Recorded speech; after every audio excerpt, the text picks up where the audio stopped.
All common things, each day's events, that with the hour begin and end, our pleasures and our discontents, are rounds by which we may ascend. We have not wings, we cannot soar, but we have feet to scale and climb. Longfellow. For common life, its wants and ways, would I set forth in beauteous hues. Browning. Life is full of beginnings. They are presented every day and every hour to every person. Most beginnings are small and appear trivial and insignificant, but in reality, they are the most important things in life. See how in the material world everything proceeds from small beginnings. The mightiest river is at first a rivulet over which the grasshopper could leap. The great flood commences with a few drops of rain. The sturdy oak, which has endured the storms of 1,000 winters, was once an acorn, and the smoldering match, carelessly dropped, may be the means of devastating a whole town by fire. Consider also how in the spiritual world the greatest things proceed from smallest beginnings. A light fancy may be the inception of a wonderful invention or an immortal work of art. A spoken sentence may turn the tide of history.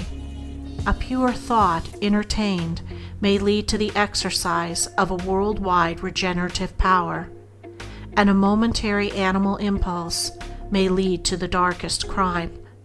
Have you yet discovered the vast importance of beginnings?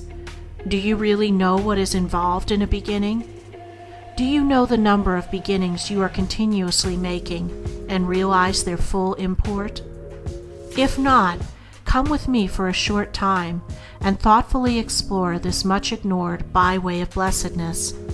For blessed it is when wisely resorted to, and much strength and comfort it holds for the understanding mind. A beginning is a cause, and as such it must be followed by an effect, or a train of effects, and the effect will always be the same nature as the cause. The nature of an initial impulse will always determine the body of its results. A beginning also presupposes an ending, a consummation, achievement, or goal. A gate leads to a path, and the path leads to some particular destination. So a beginning leads to results, and results lead to a completion.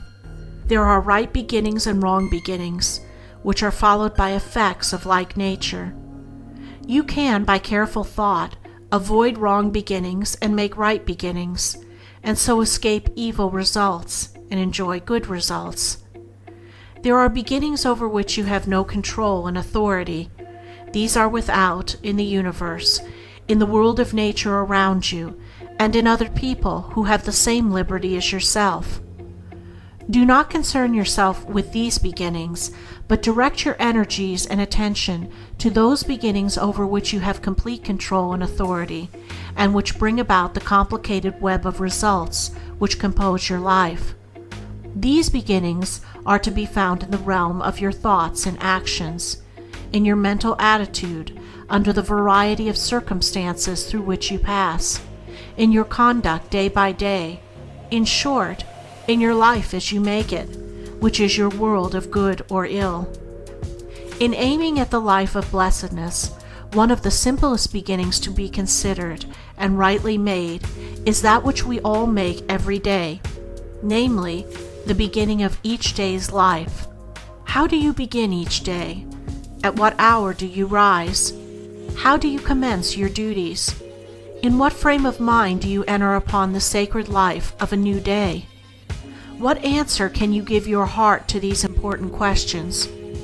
You will find that much happiness or unhappiness follows upon the right or wrong beginning of the day, and that, when every day is wisely begun, happy and harmonious sequences will mark its course, and life in its totality will not fall short of the ideal blessedness. It is a right and strong beginning to the day to rise at an early hour. Even if your worldly duty does not demand it, it is wise to make of it a duty, and begin the day strongly by shaking off indolence. How are you to develop strength of will and mind and body if you begin every day by yielding to weakness? Self-indulgence is always followed by unhappiness. People who lie abed till a late hour are never bright and cheerful and fresh, but are the prey of irritabilities, depressions, debilities, nervous disorders, abnormal fancies, and all unhappy moods. This is the heavy price which they pay for their daily indolence. Yet, so blinding is the pandering to self that the drunkard who takes his daily dram in the belief that it is bracing up the nerves, which it is all the time shattering, so the lie abed is convinced that long hours of ease are necessary for him as a possible remedy for those very moods and weaknesses and disorders of which his indolence is the cause. Men and women are totally unaware of the great losses which they entail by this common indolence: loss of strength of both mind and body, loss of prosperity, loss of knowledge, and loss of happiness. Begin the day then by rising early. If you have no object in doing so, never mind, get up and go out for a gentle walk among the beauties of nature, and you will experience a buoyancy, a freshness, and a delight, not to say a peace of mind, which will amply reward you for your effort. One good effort is followed by another, and when a man begins the day by rising early, even though with no other purpose in view, he will find that the silent early hour is conducive to clearness of mind and calmness of thought, and that his early morning walk is enabling him to become a consecutive thinker, and so to see life and its problems, as well as himself and his affairs, in a clearer light, and so in time he will rise early with the express purpose of preparing and harmonizing his mind to meet any and every difficulty with wisdom and calm strength. There is, indeed, a spiritual influence in the early morning hour, a divine silence, an inexpressible repose, and he who, purposeful and strong, throws off the mantle of ease and climbs the hills to greet the morning sun, will thereby climb no inconsiderable distance up the hills of blessedness and truth.